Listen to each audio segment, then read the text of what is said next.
The Vlek commander stood at the edge of the makeshift war council chamber, his tendrils trembling in a way that betrayed what he refused to say aloud. Not the kind that flared in battle when blood was hot and adrenaline coursed, but the slow, gnawing dread that crept in during the silence between skirmishes. The kind of fear that sat in your gut like lead and made you question whether you'd live to see the next sunrise. One shot, one kill. The words fell from his mouth like a curse, not admiration. It was something he'd heard his soldiers whisper in the barracks, like a legend, always in hushed tones. They weren't talking about war tactics or strategy anymore. They were talking about death itself, precise, cold, human. Across the metal table, the Tauran general, built like a mountain of scales and muscle, lowered his head slightly, his golden eyes dimmed with the weight of recent defeats. "Perhaps we underestimated them," he growled, the deep timbre of his voice echoing through the bunker.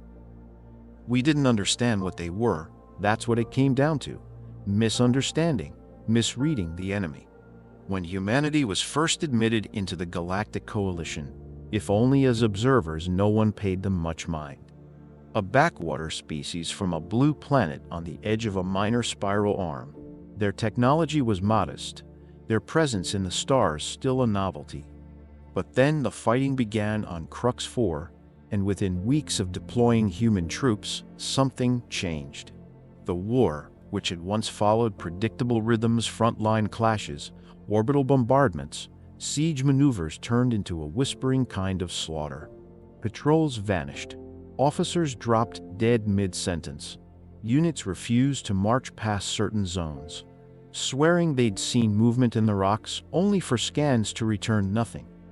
At first, it was dismissed as nerves, soldiers under pressure, faulty equipment, paranoia, but the casualty logs didn't lie. Dead, dead, dead, dead. One shot each, no crossfire. No engagement, just a single clean bullet, no witnesses, no survivors, no traces. The command center was littered with images, satellite scans, holographic maps, heat signatures, but none of them ever showed the shooter. Only the results, crumpled bodies in the dust, often in open terrain, cut down without warning. Entire squads were reduced to numbers before anyone even raised their rifles. "I saw him once," whispered a junior strategist, his voice barely more than a breath. Everyone in the room turned. "You saw one of them?" the Vlek commander asked, incredulous. The strategist's eyes were hollow. "I think so. I was stationed near Ridge 19. We were moving to reinforce a comms relay. I was scanning the rocks through magnified optics. Just for training. That's when I saw it, just a glint, like glass catching light. A second later, our team lead's head just vanished." A pause. "Vanished?" the Tauran general asked. The strategist nodded. It was like someone popped a balloon. 1 second he was talking. Next, he was gone. The silence that followed was deafening. It wasn't just the horror of what he described. It was the understanding that came with it. This wasn't just war. It was annihilation, surgical, distant, unseen. Another officer, small, insectoid, with glowing red eyes, clicked his mandibles. "This is not war. This is terror. A kill from distances we can't defend. Without warning, without challenge. There's no glory, no duel, just death. Instant and untraceable." The Vlek commander's voice cracked slightly. "What kind of soldier does that? There's no honor in it." Hovered silently above the center of the table, spoke then, its voice as cold as the steel walls around them. "Perhaps it is not the humans themselves you fear, but the mirror they hold up to your traditions." All eyes turned to it. Though its commentary was often viewed as detached, too logical, too inhuman in this moment, its words cut through the tension like a blade. Their approach is efficient, clinical, effective. Where you see dishonor, they see survival. Where you expect confrontation, they offer precision. They have adapted their warfare around a singular truth. The elimination of the threat is the objective. not battle, not posturing, just the result. Predators, the Tauran general muttered. The AI adjusted slightly, light flickering in its lenses. Correct, but not in the way you assume. Not beasts driven by instinct or bloodlust. They are deliberate predators. They calculate. They wait. They kill not for thrill, but for necessity. A murmur rippled through the chamber. The word hung in the air, thicker than smoke. Predator. It struck a nerve. On countless worlds, predators were the most feared entities. From the jungles of T-Corral to the subterranean tunnels of Relis 6, the concept was universal. The thing that stalked, that struck without warning, that killed silently, it was always the thing that kept children awake and warriors wary. Now that role belonged to humanity. And worse, these weren't beasts hiding in darkness. These were soldiers. Trained, calm, intelligent, human. They've turned fear into a weapon, the Vlek commander said quietly. And they wield it better than anything we've ever seen. High above the battlefield, far from the blinking lights of the war room, a lone figure lay prone on a jagged ridge. He didn't move. He hadn't moved in hours. The dust clung to the ridges of his camouflage suit. His face, partially obscured by a desert-patterned mesh hood, bore no emotion. Through the lens of his long-range scope, he watched movement slow, paranoid. They knew he was out there. They just didn't know where. His finger hovered near the trigger, not with tension, but familiarity. Like a musician resting his hand on a familiar chord.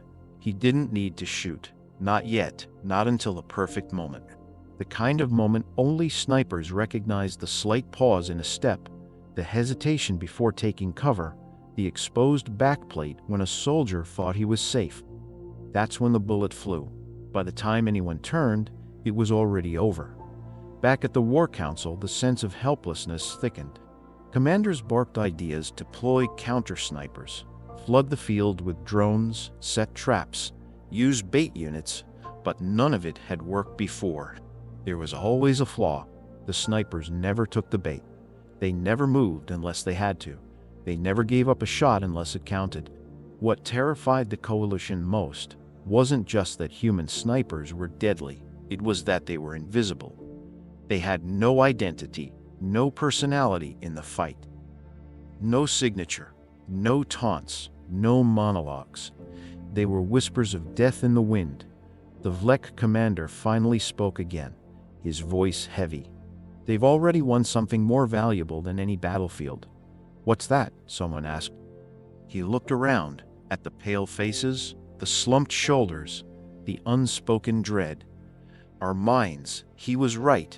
It wasn't just the casualties, it was the paranoia, the exhaustion, the knowledge that at any given moment, someone might be watching you through a scope from miles away, already adjusting for wind and humidity, already timing your breath.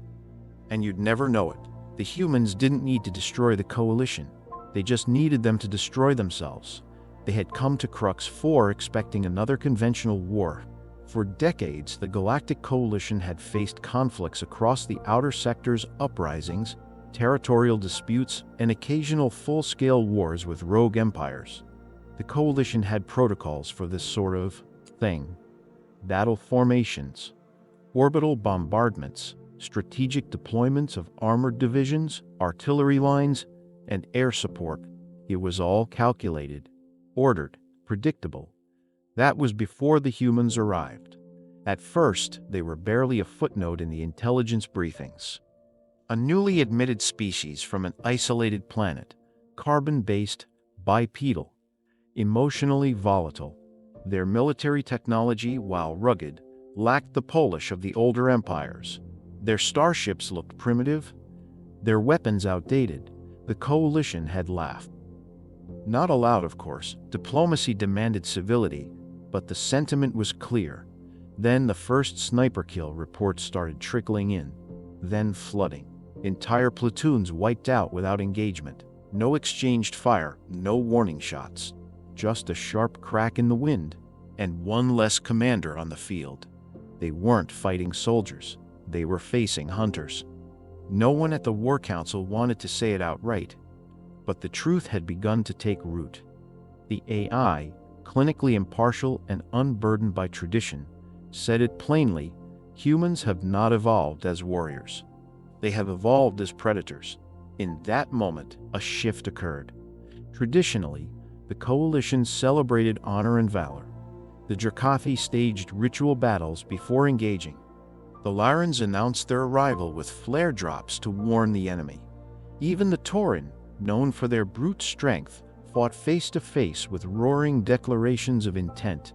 But humans didn't announce themselves. They waited. They watched. They killed from places no one could find.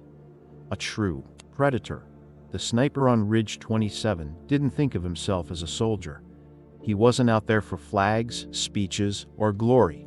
He didn't care about the politics of the war or the alien names on the enemy's insignia. He was there for the hunt. He lay prone, still as stone, his camouflage netting barely rustling in the light breeze. Dust had collected in the folds of his uniform, in the creases of his gloves. He hadn't moved for hours. He could lie like this all day if needed. Sometimes longer. Through his scope, the world became smaller, more focused. Movement below. A squad of 6 alien soldiers. Larans, judging by the heavy armor and awkward gait. They were nervous, he could tell by the way they kept checking the horizon instead of watching each other's backs. They knew he was out there. They just didn't know where. That was the difference between a warrior and a hunter. Warriors sought glory. Hunters sought silence. A warrior might charge into battle for honor. A hunter waited for the perfect moment and made sure the enemy never even knew what hit them. He adjusted the scope slightly, drawing a bead on the officer. There was a plate gap near the collar, an old design flaw in Laran armor. Most wouldn't notice it. He had memorized it. The crosshairs held steady, breath slowed, heartbeat in rhythm. He exhaled gently, finger easing onto the trigger. He didn't smile when the shot landed, didn't celebrate, just watched as the alien dropped mid-sentence, body crumpling into dust. The others froze, panic blooming across their ranks. No source, no sound.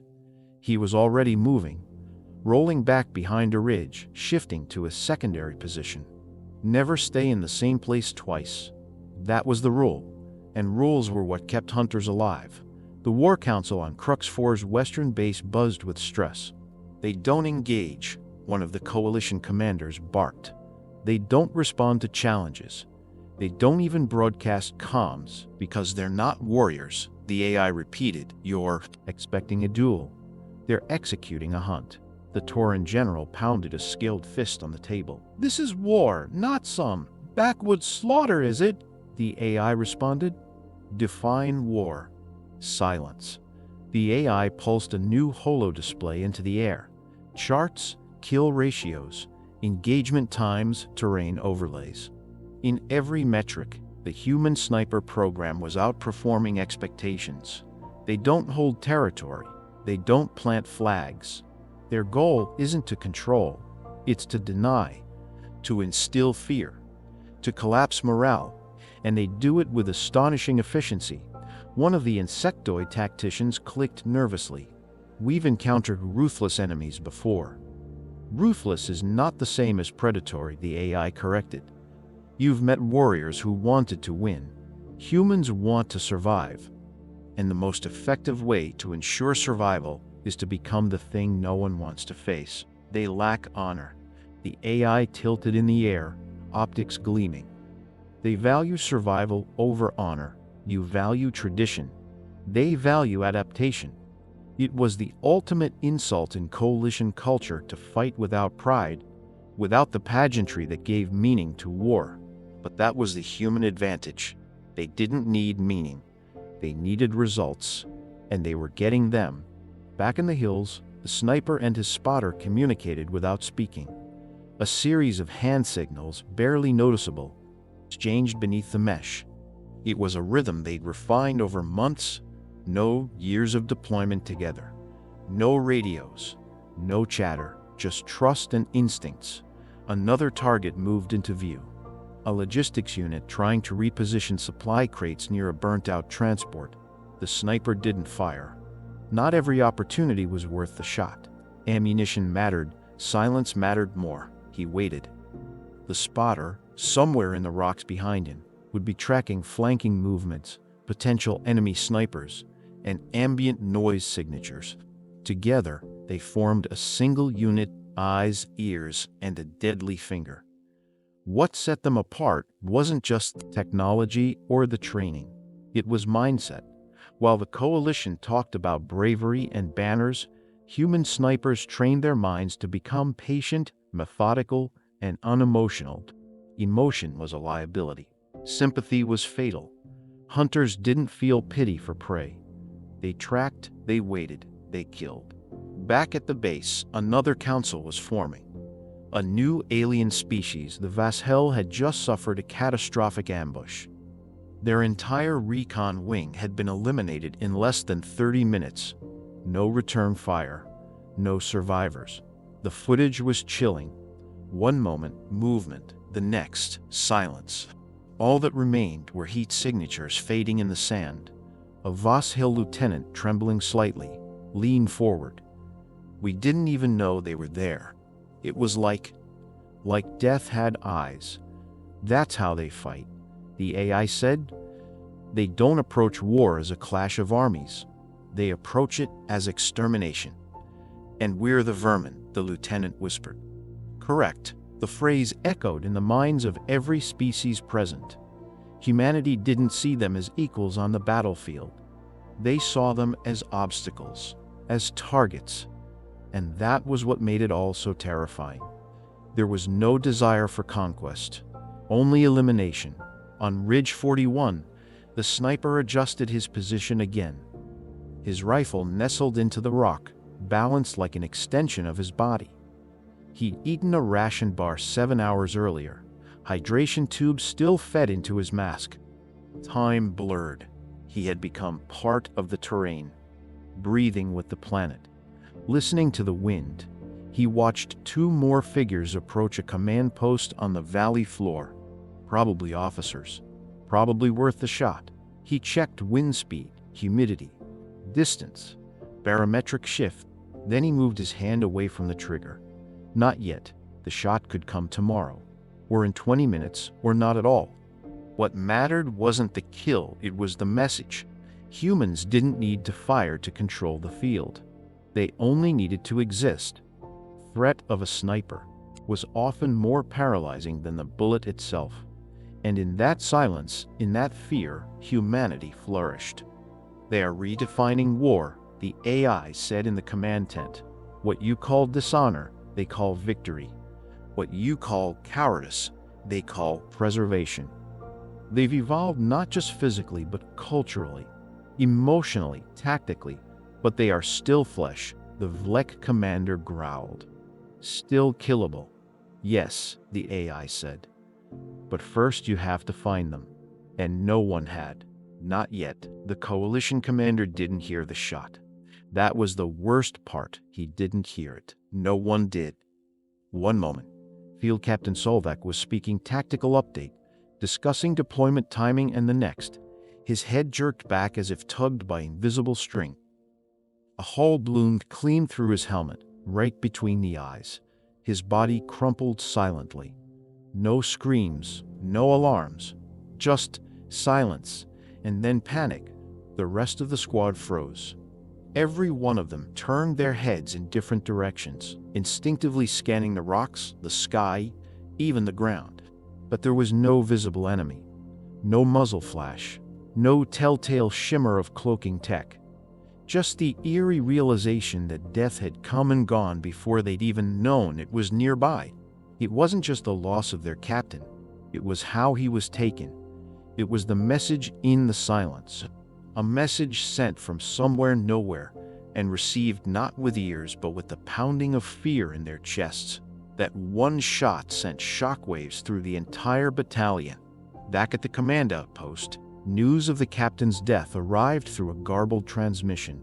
distorted by interference and the static-laced voice of a junior officer who could barely string a sentence together. He was trying to describe the situation, but his words came out stammered, broken. He just fell. Sir, there was no warning. No fire returned. We don't even know where it came from. The feed cut off. The War Council didn't need more detail. They knew what had happened. Another sniper kill. Another shot from nowhere. And with it, another crack in the Coalition's morale. The AI, observing from its elevated drone hub, floated forward. That's the third officer eliminated today. It noted with clinical calm. Each shot delivered at extreme range. No visual confirmation of enemy presence. No return fire. The Tauran general grunted, fists clenched. They're ghosts, assassins. Not soldiers. They are affecting strategic paralysis, the AI replied. Your men are too afraid to advance. Command chains are broken before orders can be issued. Every unit is hesitating. That hesitation is the weapon. Aboard a field dropship just north of the engagement zone, Private Doss sat with his unit, armored up and strapped in, fingers twitching as the engine hummed around them. He tried not to show the tremor in his hand. Everyone was trying. A few days ago, morale had been solid. They were winning at least by Coalition standards, pushing back rebel factions, holding terrain, following doctrine. Now, the squad's bravest fighter, Lieutenant Harron, refused to step more than 20 feet from cover. Now, seasoned officers stuttered over basic commands. Now, even the bravado-filled Jerkati soldiers known for their fire-blood rituals spoke in hushed tones when talking about the shadow shots. Doss had heard stories. Everyone had. Troopers marching across open terrain, confident in their armor, suddenly dropping mid-step. Not from ambush, not from mines, from a single perfectly placed bullet. No warning, no second chance. A sound like distant thunder, and then someone was just gone. He'd seen a soldier scream after it happened, not from pain, but because he hadn't seen anything. No enemy, no fight. Just his friend, lying in the dirt with a hole through his chest, the kind of hole that didn't even bleed. It was too clean. It wasn't just death that haunted them. It was the helplessness. In the field, near Ridge 31, a Tauran platoon was preparing to advance. Captain Ress, a proud and seasoned veteran, gave the order. We push forward to the relay station. No more delay station. No more delay. They can't pick us all off, but no one moved. He turned. I said, go. Still, nothing. A young Vosshel corporal finally stepped forward, voice cracking. Sir, what if they're watching us right now? Ress stared at him. He wanted to scream, to call him a coward, but the words caught in his throat. Because what if they were? It was no longer a question of tactics. It was belief. The entire army believed they were being watched. Every exposed movement felt like inviting death. Every hilltop became a possible sniper nest. Every moment of silence stretched too long. Fear had sunk in deep, and fear was contagious. On the ridge, the sniper lay still. He'd taken the shot an hour ago. One kill, one clean strike. The body had dropped just as expected. Panic had spread exactly as planned. And now, even without firing another round, he could see the effect. Units stalled in their positions, officers whispering into comms instead of shouting orders. A whole platoon scrambling for new cover they didn't need. The sniper didn't need to kill again today. He already had. Morale was a fragile thing. A single well-placed shot didn't just remove a leader, it removed certainty. It created hesitation, doubt. That doubt rippled through squads like a virus. And in war, doubt killed more effectively than bullets. At Coalition Forward Command, the War Council convened yet again. The AI displayed a heat map of troop movement across the battlefield. It was riddled with irregularities, units avoiding open space, clustering unnecessarily, skipping checkpoints, "They're not following orders," one general grumbled. "They're surviving," the AI corrected. "To them, open ground is a grave." The Luran high strategist leaned forward, his voice unusually quiet. "They don't need to see the sniper. They just need to believe he's out there, and that's enough." The war room fell into grim silence. This wasn't a technological failure. It was a psychological collapse, and the humans had engineered it deliberately. A single sniper, operating efficiently and silently, could destroy morale across entire divisions. Not by killing dozens, but by killing once and letting the imagination do the rest. In the barracks, whispers spread faster than orders. "They're watching us all the time. They never miss. I heard one guy only found the sniper after he bled out. He was right next to him. Never even heard him move. My cousin's unit, gone." One shot took out their lead. The rest broke rank and ran. The fear wasn't limited to the battlefield anymore. It was infecting the rear lines, support staff, logistics teams, even pilots, because no one knew where they'd strike next, and no one knew how to stop it. Meanwhile, on a barren stretch of rock near the western ridgeline, the sniper stared through his scope at a command tent positioned far below. He wasn't planning to shoot tonight, but he watched anyway. He listened. Sometimes he didn't even have to fire. Sometimes the mere possibility was enough. Through his earpiece, a soft whisper came from his spotter. "Mission confirmed." "The target knows. Hold," the sniper said. "What's the play?" "Let them sweat." He adjusted his position slightly, training the scope not on the target but on the vehicle parked outside. Just visible enough. Just enough reflection to catch the eye. Let them wonder. Let them ask themselves, did they just get spotted? Is someone aiming at them right now? That fear would do more damage than the shot ever could.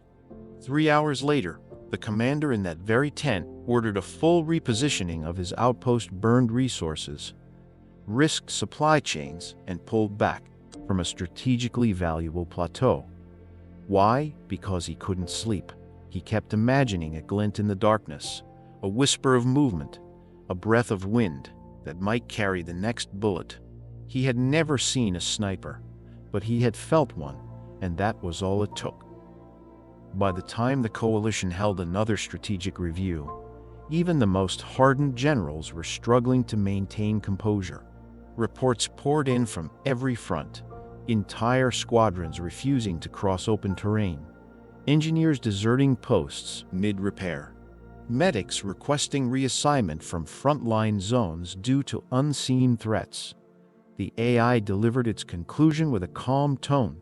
"You are losing this war, not because of tactical inferiority, but because you have allowed fear to dictate behavior. What's your recommendation?" A general asked bitterly. "Find a way to restore belief." "How?" The AI paused. "Humans have weaponized belief. You must do the same. But first, accept the truth. You are not fighting a conventional army. You're fighting a myth." The sniper finally took a shot the next morning. One round. A clean hit. The enemy soldier didn't even fall loudly, just folded into the dirt. The squad around him erupted in chaos. Orders became shouts. Shouts became arguments. Movement became retreat. And the sniper? He packed up, relocated, left behind only silence. And the echo of that one sound, just one, but enough to fracture everything. Silence wasn't just a tactic, it was a religion. For Sergeant Caleb Rowe, silence was how you lived. It was how you survived. It was how you ended wars before they truly began. He lay belly down in the dust of Crux 4, a distant and desolate planet with jagged hills and dry winds that never stopped. From this perch high above the ravine, Caleb had one clear view: the enemy encampment.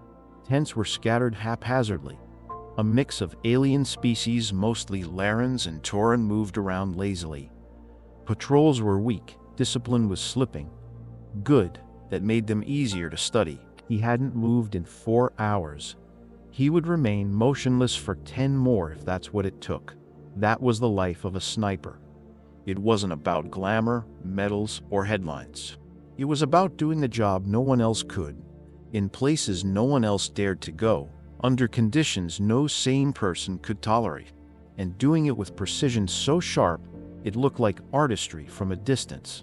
Camouflage wasn't just a uniform, it was a mindset. His suit, custom blended for Crux 4's rocky desert palette, was layered with netting, synthetic threads, and real terrain elements: dust, pebbles, plant fibers stitched and stuck to the fabric. Every motion he made had been tested for reflection. Every square inch of his gear had been dulled, darkened, or disguised. No gleam, no glare. His rifle, nicknamed Whisper, was coated in a matte finish, and its scope was wrapped in cloth that blended seamlessly into his ghillie. Even the barrel had a thermal shroud to prevent heat mirage or detection from advanced alien optics. You didn't just disappear into your surroundings. You became them. Rowe knew his position had to be perfect. Not just high, but hidden. Not just hidden, but clean. No wind wake, no loose stone that could shift, no reflection off a lens, no scent carried downwind. Because if he was seen, he was dead. A sniper didn't survive by strength. He survived by vanishing. Patience wasn't a virtue. It was the difference between killing and being killed. Rowe stared through his scope without blinking, not for minutes, for hours. He watched the enemy commander move from tent to tent, barking orders in a guttural dialect. The alien stood almost 7 feet tall with plated armor and a high crest. Definitely a Turan, probably high-ranking. His pattern had become clear over the last 2 days. Breakfast at 600, meetings at 800, drills at 1,000. The perfect moment? 1,107 hours. The commander stepped out from his shaded command tent and walked every time past the same broken generator at the edge of camp. It was a blind spot in the patrol rotation. Just for 5 seconds. Those 5 seconds were Rowe's opportunity, but he wouldn't rush it. He never did. Other soldiers were trained to react. Snipers were trained to wait. Waiting wasn't weakness. It was wisdom. Any amateur could fire a round. Only a true marksman knew when to fire. The wind was steady, the humidity low. No visible air distortion. His breathing measured, 1 breath every 10 seconds. His pulse slowed to a soft drum. He had practiced this 1,000 times on Earth, 1,000 more in simulation. Now, in the real world, it was all second nature. No heartbeat spike, no nerves, only calm. Precision wasn't a bonus, it was the whole point. Rowe knew the drop pattern of his bullet down to the millimeter. He knew the resistance it would face from the Crux 4 atmosphere, how much it would arc at this range, how the temperature affected velocity. His rifle wasn't just a weapon, it was an extension of his thought process. He adjusted his aim by a hair's width. He didn't think about the target as a creature. He thought of it as a puzzle. Solve it with 1 shot. The commander stepped into the open, right on time. The breath left Rowe's lungs like a whisper of fog on glass. His fingers squeezed the trigger. The rifle gave off a quiet cough, a suppressed thud that barely disturbed the air. The commander's body dropped instantly. No flail, no sound, just a sudden, silent collapse. The camp froze, troops stared, no one moved. Rowe watched it unfold, already disengaging from his shooting position, crawling back inch by inch. He left no trace, not a shell, not a print, not a scent. By the time the alien soldiers reached the corpse, Rowe was already 200 feet away, relocating to a secondary blind. Silence, camouflage, patience, precision, the core pillars of Rowe's existence. Most soldiers talked about bravery, charging into fire, storming bunkers. Rowe didn't see the point in being loud when quiet worked better. He didn't shout slogans or slap backs or share war stories over rations. He observed, he calculated, he acted, and the results spoke louder than anything else. The coalition forces had lost 4 battalion commanders in a week. Every time, one shot, one kill. No noise, no trail. Fear spread like a sickness. It wasn't just physical warfare anymore. It was psychological. Rowe knew he wasn't just taking lives, he was taking confidence. Every alien soldier who watched their superior fall started wondering, "Am I next?" And that question lingered longer than bloodstains. The day grew hotter. Rowe lay in the shadow of a stone outcrop, sipping slow bursts of water through a tube in his suit. His spotter, Marquez, sent a quiet ping through the comm's 3 soft taps. Enemy drone overhead. Wait, Rowe didn't move, not a twitch. Just slowed his breathing even more, letting his body mimic the rocks around him. The drone passed by, oblivious. He blinked once, only once. Then silence again. This was the part of sniping that no one ever showed in war vids, the absolute stillness. Not for seconds, not for minutes, but for hours. You didn't scratch, you didn't stretch, you didn't stretch, you didn't sigh. You became still in the way stone is still, in the way the planet itself doesn't flinch beneath the stars. Because movement was a luxury the dead could afford. Back at Coalition Command, another war meeting was in progress. They've picked off another communications officer, Bart Delaran tactician. Same method, same result, single shot, no trace. The AI displayed the footage. Just a blurred freeze frame. One moment alive, next moment gone. "Who are these humans?" one general asked bitterly. The AI's reply was simple. "They are the ones who wait longer than you do, who aim better than you can, who care less about being seen and more about being remembered." Night fell over Crux 4 like a black curtain, quiet and absolute. Rowe and Marquez rejoined at their fallback point, a concealed cave barely large enough for both of them. No fires, no talking. They spoke in sign language. Eyes did the rest. Marquez tapped the slate with chalk. "High-value target at Ridge 18 tomorrow. Tauran Chieftain, tall." "Stupid," Rowe smirked. He didn't laugh.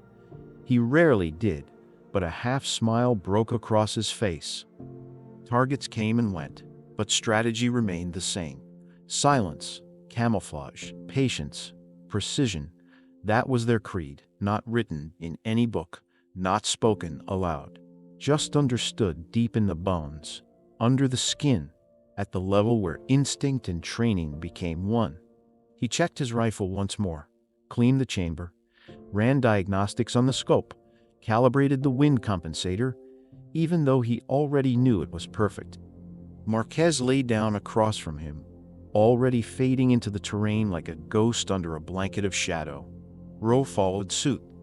The world shrank again. There was only the mission, there was only the wait, and somewhere down in the dark, the next target slept. Unaware, hunters hunted. A 2,000-word expansion on Idea 5, the order came from the highest ranks of the coalition. After dozens of commanders were picked off without warning, after months of devastating psychological warfare, the council had had enough. No more running, the Tauran general had growled through clenched teeth. No more hiding under rocks. We strike back. That's when Operation Iron Veil was greenlit, a covert counteroffensive led not by armies but by specialists. They called them trackers, the elite among elite.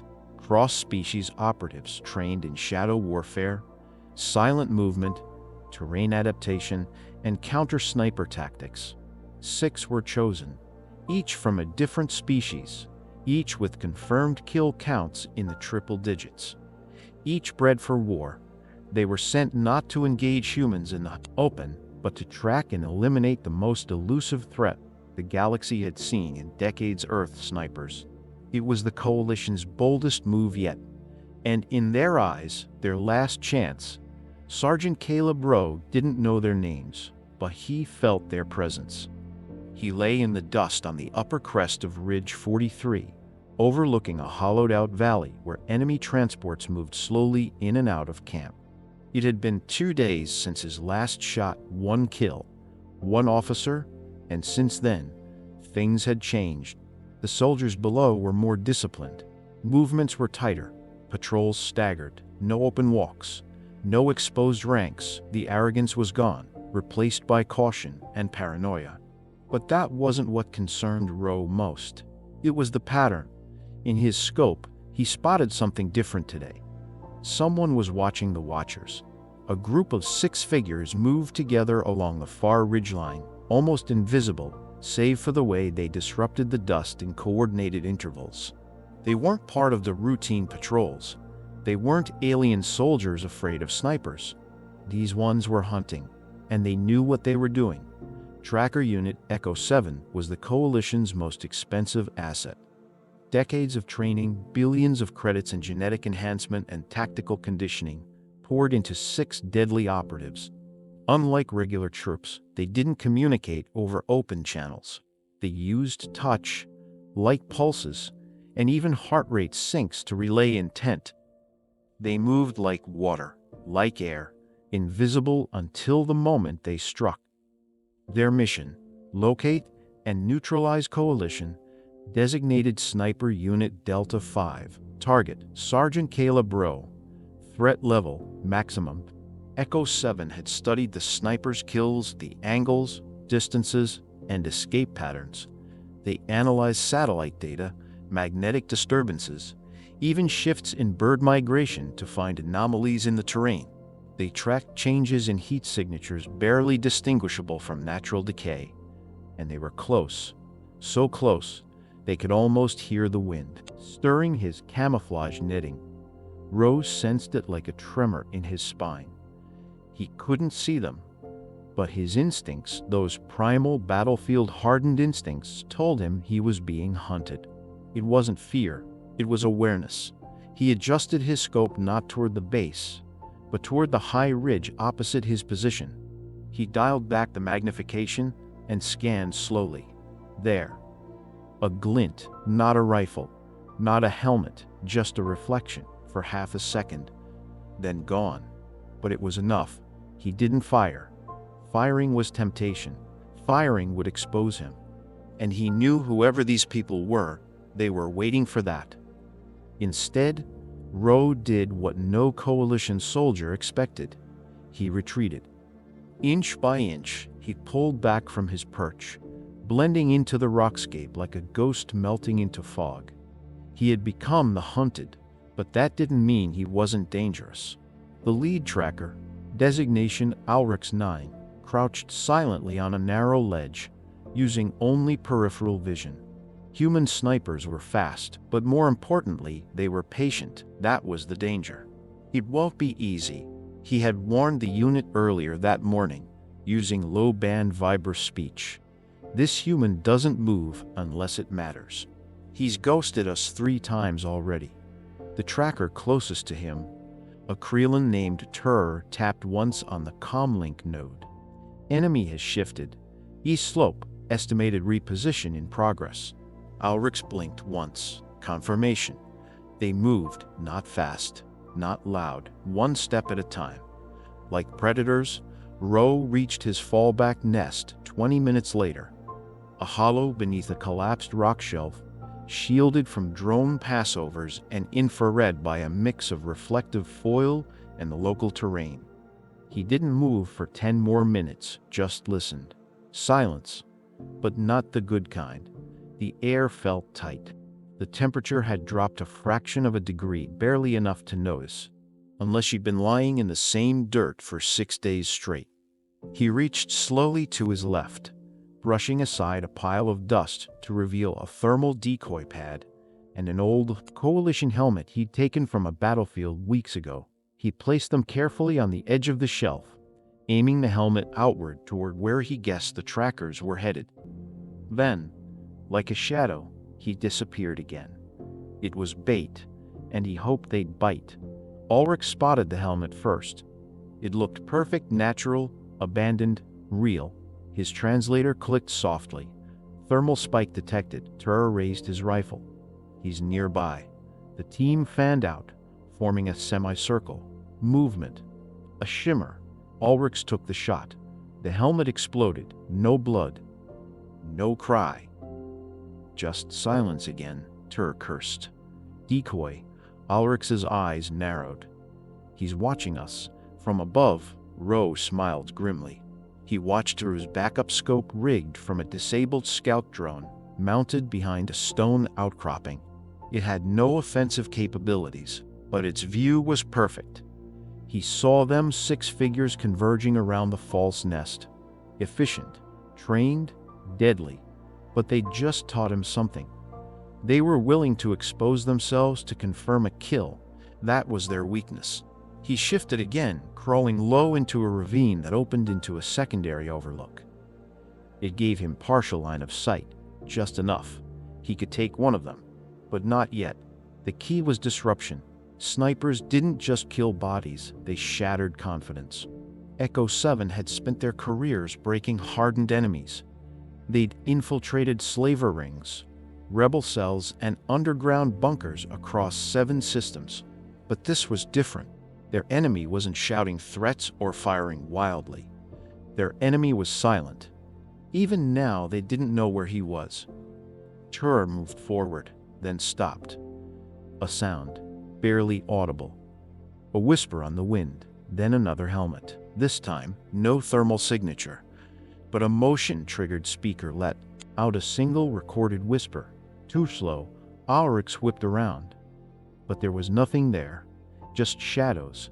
Ro was already on the move again. This wasn't just about survival anymore. This was chess. He wasn't going to outrun these trackers, but he could outthink them. So he began laying the field. False trails, scent disruptors, magnetic jammers, scatter mirrors. He'd carried them for emergencies, never thinking he'd use them all. Now was the time. He circled the ridge, positioning himself on the far slope where the sun created a hard silhouette behind the hills. He knew the enemy would be drawn toward it, expecting his signature, but his rifle wasn't aimed at the sunlit zone. It was aimed at the approach route. And when the first tracker rounded the ledge silent, sure, Ro already had him in the crosshairs. One shot, no sound, no scream, just a thud. And then there were 5. Ulrich's heart rate spiked not from fear, but from respect. They'd underestimated this one. He's baiting us, he said flatly. He wants us angry, off balance. Tur, now second in command, hissed, then let's oblige him. But Ulrich shook his head. No, we do it his way, cold, clean, we separate. Sweep. The team split into pairs, flanking wide. Ro watched it all unfold. The sniper didn't panic, he adapted. He moved again, climbing higher into the wind-blasted cliffs where sensors were less effective and echoes played tricks on the ears. This was where he thrived. One by one, they tried to close in, but they were entering his world now. And in his world, one man with a rifle could be more terrifying than an army. 3 more fell that day, one through the eye mid-jump, one while trying to plant a sensor, and one as he tried to call for extraction. Each shot perfect, each silent. By sundown, only 2 remained, Ulrich and Tur, and Ro had vanished. They called off the mission 36 hours later. Not because they couldn't find him, but because they were afraid he was letting them. Echo 7 had become the hunted. And in the growing silence, they realized something terrifying. It wasn't just that Ro was better than them. It was that he knew how they thought, knew how they moved. Because snipers weren't just marksmen. They were students of death, and Ro was valedictorian. The last shot, a 2,000-word expansion on Idea 6. Tur could barely breathe. His armor, once pristine and proud, was now cracked, coated in dust, and streaked with the dried black blood of his fallen comrades. His movements were uneven, desperate. He wasn't thinking like a tracker anymore. He was thinking like prey. Just 48 hours ago, Echo 7 had been the Coalition's pride. 6 elite hunters, selected to root out the ghost of Crux 4, a human sniper so lethal, so methodical, he was more legend than soldier. They'd been briefed. They were confident. Now Tur was the only one left, and he was running. 2 hours earlier, Aurix had died. Not in a blaze of glory or a fight to the end, but with a single shot that shattered the side of his helmet and dropped him mid-stride. Tur had heard the dull crack echo through the cliffs, followed by a chilling silence. No call for help, no farewell, just nothing. It had been a clean kill. Too clean. Tu had crawled to Ulrich's body under cover of dusk, his heart racing, mouth dry. The sniper hadn't fired again. He didn't need to. He wanted Tur to find the body, to understand. That was part of it now. Not just eliminating threats, making sure the survivors knew. This was a message. You came for the hunter. Now you are hunted. Tur collapsed behind a slab of rock, panting.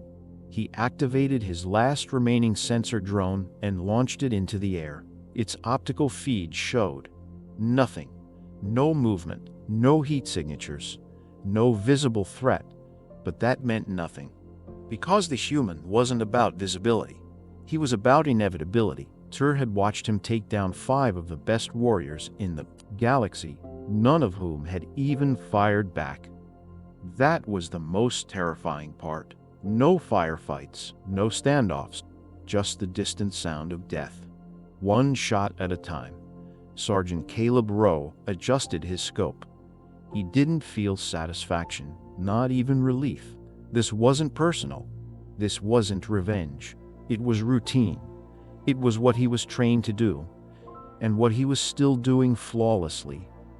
The last tracker was good, smart, moving in wide arcs, avoiding exposed lines, doubling back, using wind cover, trying to be unpredictable.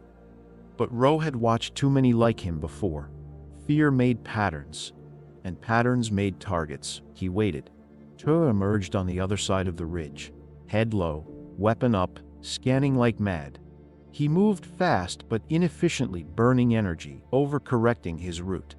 Rowe could have taken the shot then, but he waited. Let the fear settle deeper. Let the lesson echo longer. Tur slid behind a boulder and finally dared to speak into his command. This is Tracker Tur, requesting immediate evac. Echo 7 is gone. I repeat, Echo 7 is terminated. No response. He tried again. Do you hear me? I'm the last one. The sniper. He's not a man. He's death with a trigger finger. Still nothing. That's when he realized his comms weren't jammed. He was talking into the void. No one was listening anymore. No one could help him.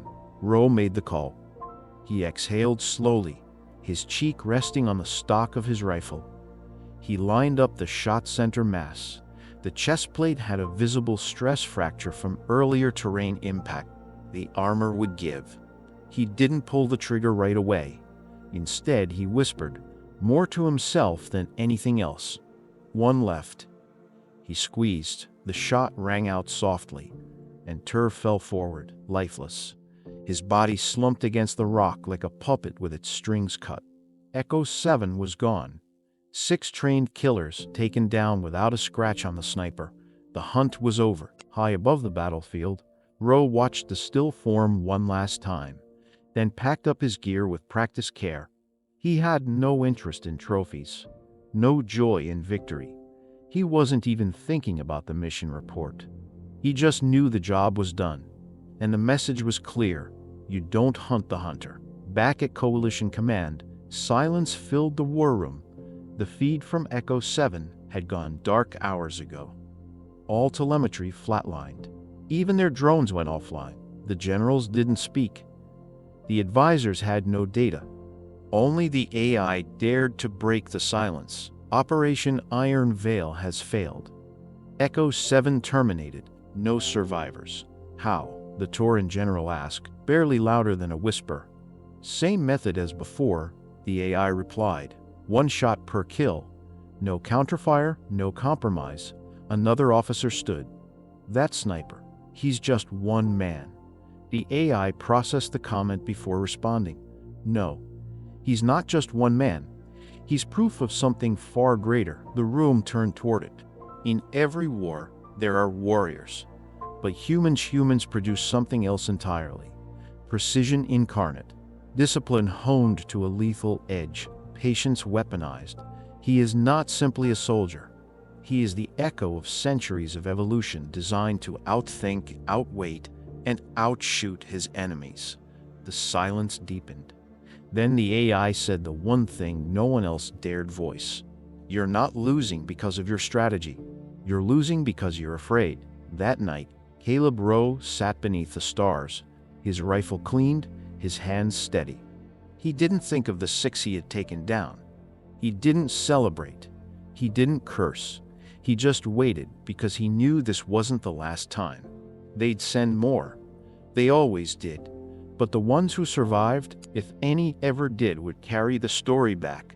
They'd talk about a ghost who moved with the wind. They'd talk about a human who didn't miss. And every species who heard the story would hesitate. They'd double-check their corners. They'd fear the silence. And that was the point. Rowe wasn't just a sniper. He was a reminder. Epilogue. The human lesson in the end. What broke the coalition wasn't superior firepower. It wasn't even the body count. It was the idea that a single human, armed with patience, silence, and precision, could undo years of planning, billions in resources, and the finest soldiers in the galaxy. A single human, lying motionless for days, wrapped in the dirt of a forgotten ridge, could dismantle fearlessness itself. In real-world terms, this story mirrors something deeper about humanity. We don't always win by strength. Sometimes we win by being underestimated, by watching longer, by learning faster, by striking only when it counts. History shows us that small, disciplined forces can outmaneuver empires, that sharp minds can pierce thick armor, that the quietest among us often carry the heaviest impact. From snipers on alien battlefields to everyday heroes in life, the same lesson rings true. Victory doesn't always go to the loudest. Sometimes it belongs to the one who waits, who watches, and who acts only when the time is right. That's the story of Sergeant Caleb Rowe. That's the story of the hunter they never saw coming. And by the time they did, it was already too late.